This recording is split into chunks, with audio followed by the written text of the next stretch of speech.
Thank you, Teresa. So today we have invited Dr. Katherine Lewis to come speak with us, and we're very excited for Dr. Lewis to come. Dr. Lewis is the director of the Disability Services Office, or what a lot of people call the DSO on campus.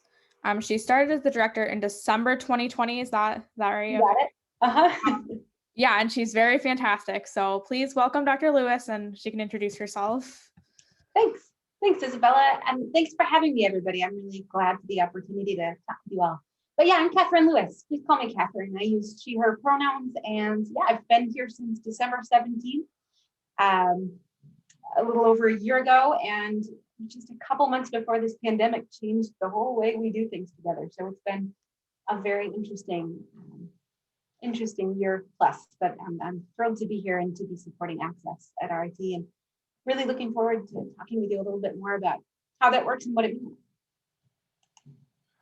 Awesome, thank you. So Dr. Lewis, could you just explain, because some people might not be familiar with just a big picture overview, what the DSO is and what it does here on campus? Yeah, absolutely. So the DSO, short for Disability Services Office, as Isabella mentioned, is the central office where students at RIT will go to facilitate accommodations and other accessibility supports during their time at RIT.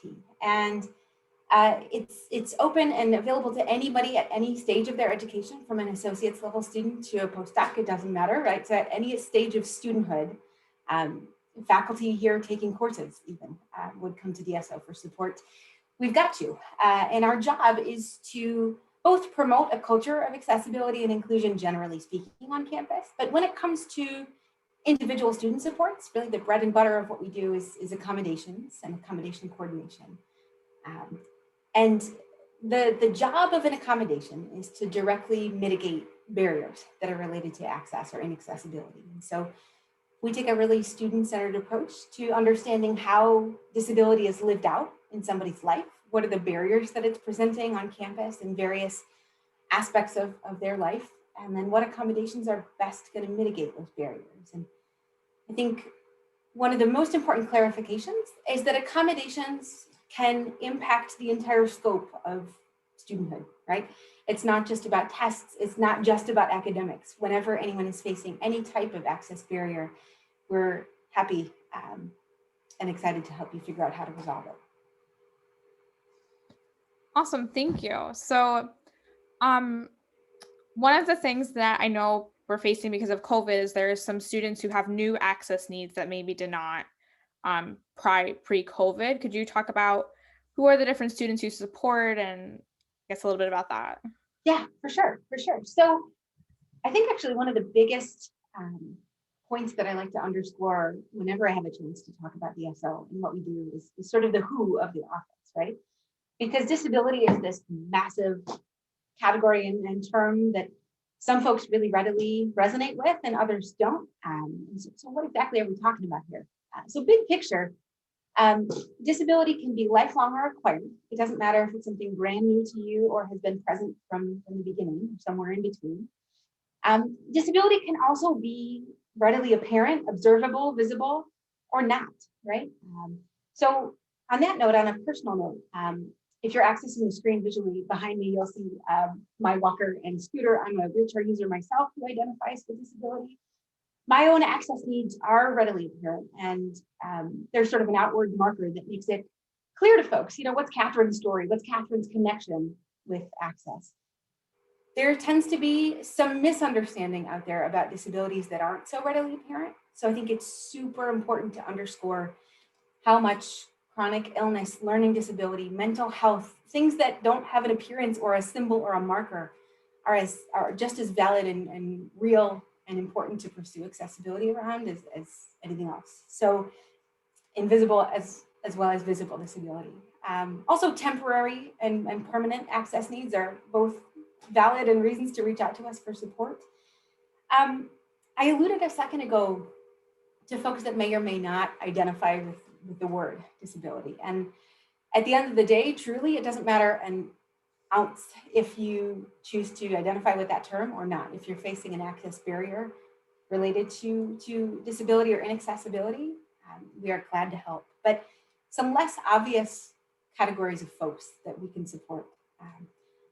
folks who are pregnant, who are having complications or difficulties that are new to their life because of pregnancy. I'm the mom of a 2-year-old, and so pregnancy is a little far off now, but still fresh on my mind, and certainly impacted my body and my way of being in the world in some pretty notable ways. We've got you, if that's the case. I think about veterans who come back from service with physical, mental health, other access needs. We've got you. And then the pandemic, more to the point of your question, Isabella, has created so many new access scenarios. So there may be folks who are newly connected to the idea of needing accommodations. I think about folks who found themselves at greater risk for COVID, perhaps because they have one of those CDC identified higher risk conditions, perhaps because of the impact of mental health and what that meant for their ability to effectively engage on campus. But it's not just those who are at a higher risk level per the CDC or because of mental health that are impacted by COVID. So let's think about somebody with chronic migraines who has just been thrown for a loop with this massive increase in screen time. Somebody who has some executive function challenges for whom online learning is a whole new ballgame, who chose RIT with a different kind of experience in mind and is struggling with the learning experience because of the change in modality. These are all access barrier scenarios. And so anything that COVID has done to change the way we're able to interact with each other, learn with each other, show what we know, do what we have to do here. If there are new or existing barriers that we can help you resolve, that's absolutely an appropriate reason to reach out to DSO. Thank you so much for that. Thank you. And I love that you say that you got us. That's great. I think we see that with a lot of offices at RET, and that's really great. So the next question we wanted to ask you was if you could briefly explain the process for obtaining an accommodation. Yeah, absolutely. So there is a process, and I know that sometimes some of the things that prohibit folks from starting that process can be some uncertainty, some fear, some stigma. So before I even go into those details, one, if you're not sure if we can help you, please err on the side of reaching out. It's okay. Two, if you don't know if you have all the steps in place that I'm going to go through in a second here, that's also okay. We will walk you through this process and communicate with you throughout it. So please don't feel like things have to be all sort of lined up and in order before you can start reaching out.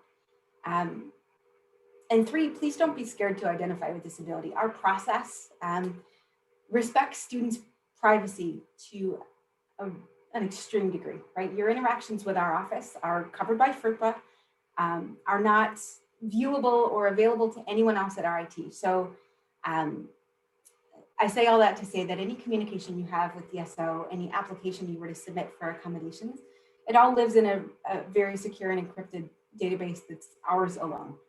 So just so you know that at the outset.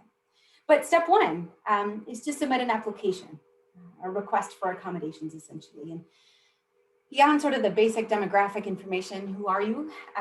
In that form, we ask you to tell us in your own words about your disability and the access barriers or needs that it presents. And so rather than simply stating a diagnosis in the application form, we ask folks questions like, have you ever had accommodations before? If so, what was helpful and what wasn't? How would you in your own words describe your disability? Because the most important thing to us is not so much the label of the disability as much as the lived reality for an individual student. So that application, the first step, is your first opportunity to start telling us your story, essentially. Second, once you complete that application form, you have to upload securely, again, documentation of your disability to us.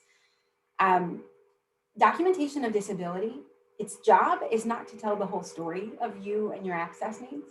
It's simply to verify that we're always supporting folks that are under the purview of the Americans with Disabilities Act. So it's more of a crossing our T's, dotting our I's step of the process. Documentation can be medical records, notes from a mental health provider, a health summary on your MyChart or MyCare or something like this. It can be educational records if you had accommodations, in even high school for a graduate student, that's okay. We don't have an age requirement for documentation. We will not say to you a generic sweeping statement like it has to be 3 years old or younger. So any information you think is relevant about what your needs are is helpful to us. I also want to underscore in terms of the second step, this documentation step. I don't want folks to feel like they have to go out and talk to their providers to get something brand new for us. If you have documentation that already speaks to the nature of your needs, upload it. The less legwork this process involves, the better, as far as I'm concerned. And so we'll certainly review what you send and let you know if it doesn't meet our needs. But if you've got something handy already that you can upload, it doesn't have to say, "Dear DSO, here's the information for Katherine," right? So documentation is that second step. Once we have received both step 1, the application, and step 2, documentation, then the most important step in the process is to meet with you. That happens after a member of my team has had a chance to review those first 2 pieces. And really the intent of that meeting is to get to know who you are. What do you need? How are your access needs manifesting, or how might they manifest as you think forward about your time at RIT? And how can we best strategize around accommodations that are going to suit your needs? It's an informal, casual meeting that's just myself and you, or somebody else on my team and you. And we make that plan in that meeting in terms of the accommodations we're going to put in place for you. We also make sure that you know how to navigate our office, how to communicate with faculty if your accommodations are academic in nature, and really answer any questions you might have. And then from that, after that meeting is done, we confirm everything in writing for you. We give you access to something called the My DSO Student Portal, which is essentially your one-stop shop for working with our office once you're registered. And we continue to be a resource, which would be the other thing I would really underscore. I think I would hate this job if it was simply administration of accommodations and then sending you on your way, right? Living out access is variable. It changes from class to class, from semester to semester, from environment to environment. And we want to be here to help you troubleshoot, to solve new barriers that might come up, to help support your faculty in terms of facilitating what you need most appropriately. So an ongoing relationship is probably the most important thing in our process, that will be here for you throughout the duration of your time at RIT, even after we've put accommodations in place. Thank you so much. Thank you. I think that really helps clarify the process and just how your office really views people as individuals and not just a diagnosis or a label. And I think that's very important because we are all individuals, and I think that's great. Thank you. Totally. And on that, Isabella, that's so important. And I think there are some misconceptions about what accommodations are generally. And maybe the idea that there's a finite list of accommodations out there, and it's like a T-chart where if you've got this diagnosis, then up pop these 6 accommodations that we can choose from for you. It's not that at all. It's really a creative process that we go through with students. I've worked with students here in my, just over a year, who have had access needs that we resolved together via accommodations that had never been used by another RIT student before. If you need something that is novel or interesting, or if you think the best solution to your access barriers is something that you've come up with on your own, we are all for that kind of thing. And certainly don't want you to feel like we just get hung up on students with ADHD are eligible for these things, and students with CP are eligible for these things, right? It's not that at all. So your own individual reality is the most important ingredient in all this. That's great. Thank you. So one of the things that we wanted to bring up, because we are all grad students, and this makes us a little different than undergrads, is that some of us are graduate research assistants, so we're GRAs, and we're not student employees. But some of us are teaching assistants, and we are student employees. So there's different scenarios, like if you're, do you go to HR or to the DSO, depending, does it relate to your teaching or not? Could you touch a little bit on that?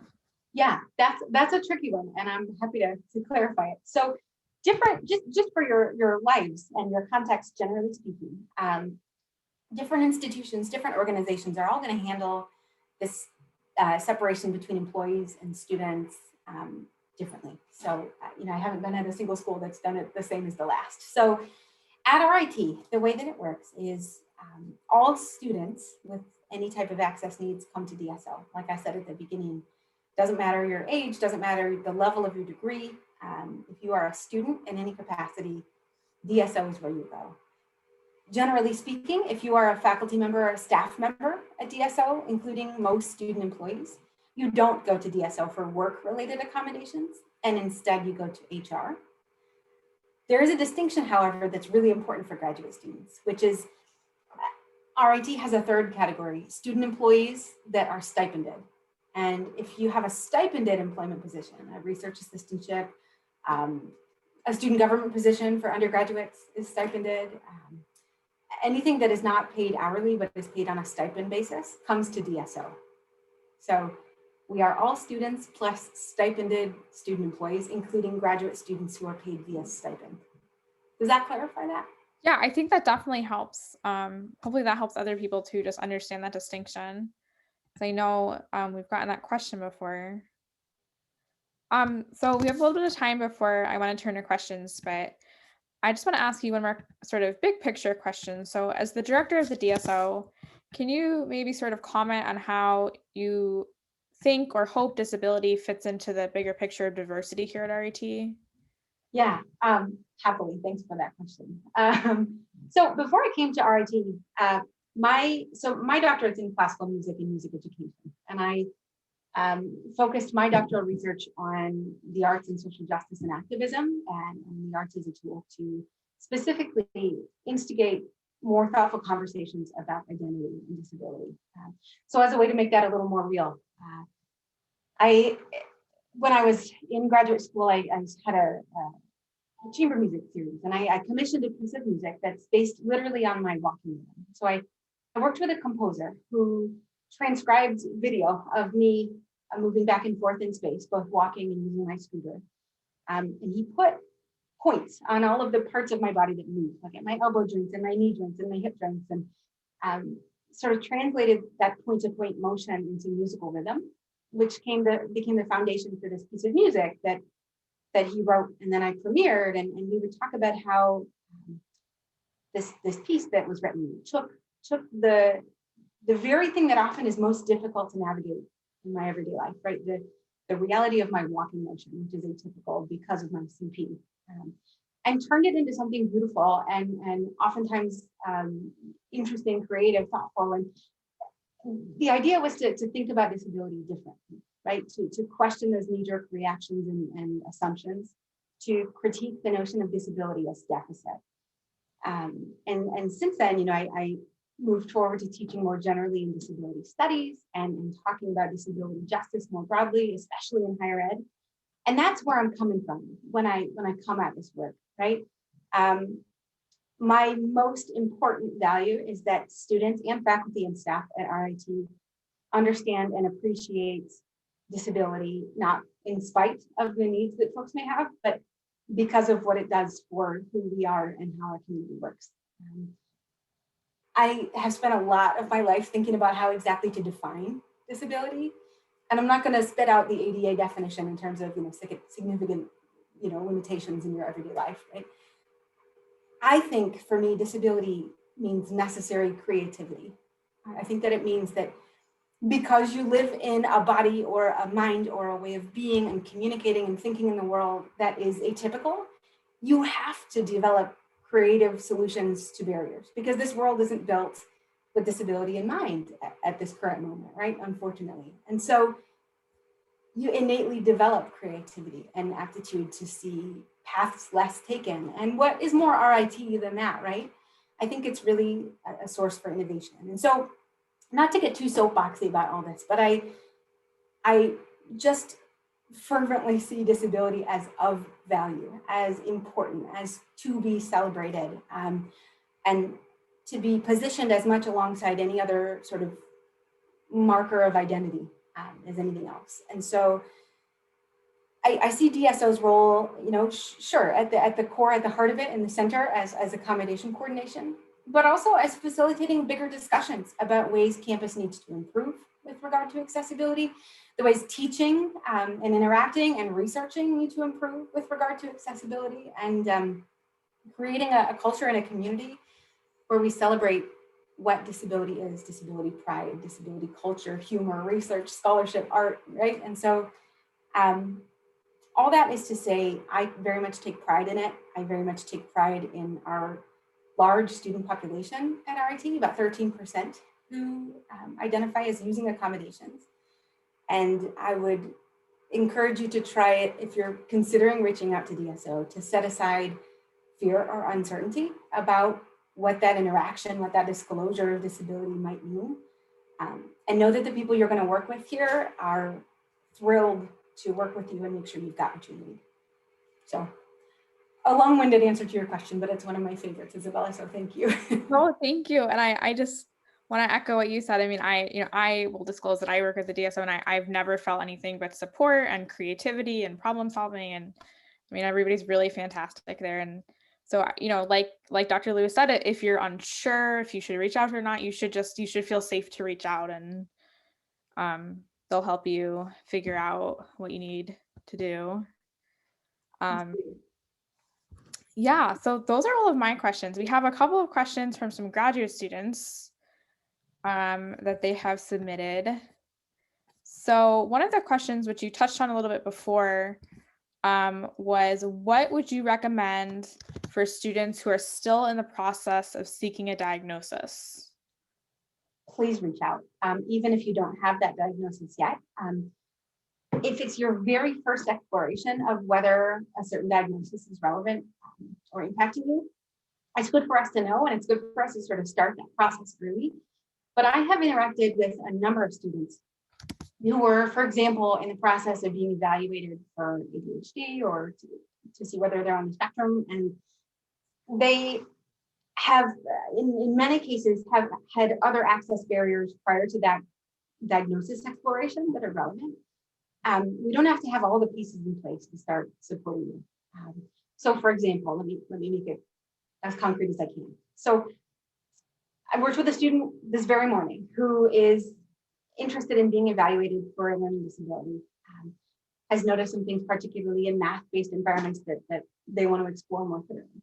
But the same student has been exploring the impact of anxiety and depression and just general mental health challenges for a while now, and thought that those weren't disability things, and I'm using air quotes on purpose. And she goes, "Oh, I didn't realize that was something that I could reach out to DSO about." And so we were able to make the case that even as she's undergoing, evaluation and connecting with folks to see whether a learning disability is relevant, that certain accommodations that really will help her are some things that we can absolutely do based on mental health and its impact on her life. So err on the side of reaching out. We might ask you some sort of exploratory questions just to really determine what's going on for you. And also, as sort of a tangent related to that, documentation. If it's giving you grief, if you're having trouble getting a diagnosis, or struggling to get documentation from your doctor even though you've had it in the past, something like this. Especially since the pandemic started, we have been able to loosen our documentation requirements somewhat, whereas the health system is really constrained, and some folks weren't able to get us the things that they would typically get us in our process. So we've found some creative solutions. So wherever you're at in the process of exploring disability and its relevance for you, start the conversation with DSO, and we'll walk you through it and help with any questions along the way. Thank you. That's, I think, really great to know, and hopefully reassuring for some students to hear.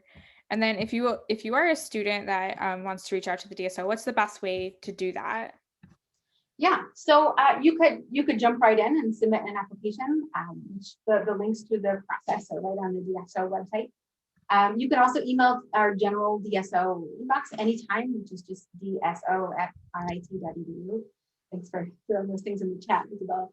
And if you prefer to sort of put a face to a name, which sometimes can be reassuring with outreach to an office, you can always feel free to reach out to me directly. And my email is cbldso@rit.edu. So anytime you can reach out to me. I'm glad to help you directly, but there's really no wrong way to reach out. And if, by the way, in terms of connecting with us, if it ends up that we're not the right office to help you, we'll get you there. So again, to make it concrete, sometimes we get outreach from students who have dietary needs, residential needs, access needs that relate not to a disability, but to their religious identity. And those functionally are resolved with things that feel like accommodations, whether in the living environment or the dining environment or both. So a lot of students might reach out to DSO first, right, to explore that. It's not a disability related thing when it relates to religious identity. And so we have other folks at RIT who will connect those students to, but we're always glad to help you get there. So even if we're not the right place, it's real common for us to sort of help get you there. So please don't be afraid to reach out. Yeah, thank you. I think that's really good to know. I mean, there definitely is some maybe level of stress or anxiety about sometimes reaching out to an office, but I think in general, most offices at RET, if they can't help you, they know who can help you and they'll get you there. And so, yeah, I would just encourage people to reach out and yeah.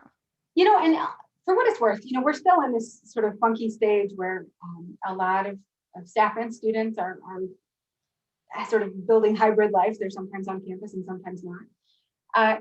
You should know that every day there is a subsection of our team that is here on campus every weekday.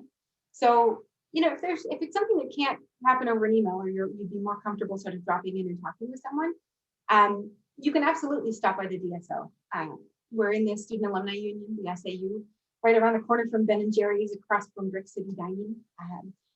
And on a given day, either myself or our assistant director, Shelley, we alternate. So one of us is always there. Our test center coordinator, Allison, is in the office daily. And we also have a team of student employees. And whether you can meet with Shelley or myself about an access question, or whether one of our students makes a Zoom appointment for you to meet with us over Zoom, that's totally valid. So you can swing by if you like that. That's great to know. So there's a bunch of ways that you can reach out to the DSO, and I think that's fantastic. So people can do it how they're comfortable. Totally. So we got one other question from a graduate student that was submitted before. And I'm going to read it exactly as they wrote it. And it says, how do you best present research focused on people with impairments without offending them? Yeah, that's a really interesting question. So in terms of thinking about research and disability, first of all, I think that it's important to have disability represented in research, both on the sort of back end, but on the front end too, making sure that we celebrate researchers and scholars themselves who identify with disability, and make sure that research embodies cultural humility, and that the authentic voices and perspectives of the disability community are represented in that research. Nothing about us without us, essentially. So I'm always sort of looking at the background of researchers and the vantage point from which they do the research would be my first thought. But second, I think this question about offending or not offending based on research or centered on a particular audience has to do more with the value that we place around disability in the first place. If we ourselves view disability as something to be ashamed of, then we're going to find more opportunities to be offended by discussions of that identity. So for me, the most important thing is to critique the notion of disability as deficit or as something to be ashamed of or uncomfortable about. And to amplify the conversation around the disability community and the needs of that community, we need research. We need data, both quantitative and qualitative. And so I'm all for representation of the disability community, both in larger scale research about different, different aspects of life, but also, really targeted specific research. And so on that, if any of you are interested in disability focused research or would like to share research that you're doing with students on campus who affiliate with disability, DSO does do that. If a student reaches out and says, hey, I'm doing this research study and I would like the input and feedback of folks who directly identify with disability. What we will never do is say, here are the 2,000 people working with DSO and their names and emails, feel free to email them. But we can certainly compile information and send it out in a de-identified way to our students for you. So, you know, hey, DSO community, Isabella is doing some really awesome research on, you know, accessibility at astrophysics conferences, and we'd like your input on this, for especially if you've had experience attending a conference. You know, we could send something like that out to our audience gladly anytime. So yet another opportunity to reach out if we can help in that way. But I guess, and I'm trying to think about maybe where the roots of this question might come from. And if research is ever framed in an offensive way, then it would be a different conversation, right? There's a complicated history around disability and eugenics and valuing of disabled lives. And so I don't think it's an inappropriate question by any means to think carefully about how disability is represented in research, but I also want to honor the fact that, especially for the graduate student community, I'm assuming that research is especially important to this audience, and I believe that it can be a vehicle for change. And so it's a multifaceted question that I would love to get into more if anybody wants to send me an email. Thank you. That was good. That was very interesting. So we have a little bit of time left. So if anybody wants to ask a question, you can raise your hand or type in the chat or whatever works best for you.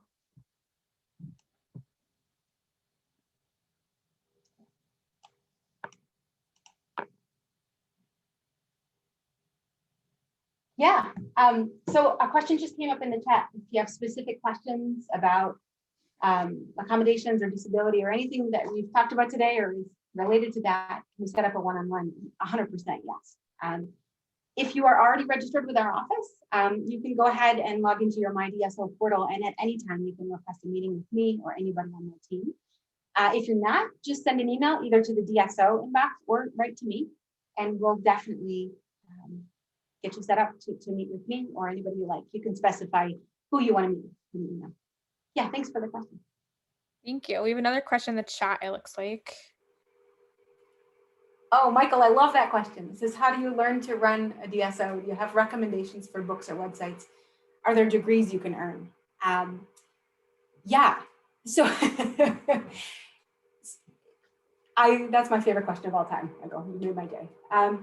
So to run a DSO, first of all, I think you need to understand a lot about the foundation of disability. What is it? What does it mean in people's lives and in the world around us? I don't think there's one degree or way of being in the world that gives you that information. For Pete's sake, my doctoral degree is in classical music and I run a DSO. And so almost like I'm less concerned about the labels of a disability with regard to accommodations. I focus less on the name of somebody's degree and more about sort of the skills and strengths that they impart. And so you will find me less focused on the on-paper credentials that somebody has, but I think a deep understanding of disability and disability justice is key. I think a creative aptitude is also key. You know, a student comes to you who navigates regular seizures and wants to be a chemist and wants to work safely in a wet chemistry lab while also navigating seizures. You have to have this capacity to say, all right, that's going to be an interesting one. How are we going to solve this, right? Not, oh, I don't think that's possible, right? Every single day, the day I need to stop doing this work is when I come in and I say, sorry, no go. I don't ever want to be the one to put a ceiling over somebody's head. We get enough of that from ableism and from the world around us. And so our job in a DSO is to take that creative approach, to figure out a way to make it happen, to bring in the right partners to make it happen. So creativity and problem solving, I think, are key skills. But also, if I was quicker on my feet, I would run over to my bookshelf, which is across my office here. And there's a book that I think the RIT library has in electronic format. I'll email it to Isabella to share out if it's interesting to anyone. But it's called Disability in Higher Education, a Social Justice Approach. And there are 4 women who are co-authors of this book, all of whom identify as deaf and or disabled. It's one of the first academic texts that is written by members of the disabled community about disability in higher education, and it's awesome. I would also recommend Academic Ableism, which is a relatively new book, 2 or 3 years old, by J. Timothy Dolmage, D-O-L-M-A-G-E. There are a lot of really interesting things out there about the particular access barriers that higher ed can present. And I think critiquing the ableism in academia is particularly important, especially when we get rhetoric like, oh, you know, why should we give somebody accommodations in the testing environment in higher education? They're going to have to deal with it in the real world anyway, right? That stuff, those assumptions are so faulty, I could light my hair on fire. The same civil rights legislation that supports students in their higher ed journeys will also support them as working people in the world. And so educating ourselves about ableism would probably be the most important ingredient. Critiquing our own biases about what's possible and having a really affirming and individual approach to supporting people. That would be what I would say. Yeah, I think that's great. I'm definitely gonna have to check out those books. Yeah, Thank you. Yeah. for sure. The only other thing I just thought of is AHEAD, the Association on Higher Education Disability. You got it. If you ever wanted to poke around on their website, they have a lot of different resources for professionals in the field and other people in the field. Related to that, NCCSD, the National Center for College Students with Disabilities. College students writ broadly, graduate students please feel included and welcome in that. They have a whole clearinghouse of resources around disability and higher ed. But yeah, AHEAD, that's a spot on recommendation, Isabel. They have great resources. Yeah, awesome. So does anybody else have a question for Dr. Lewis?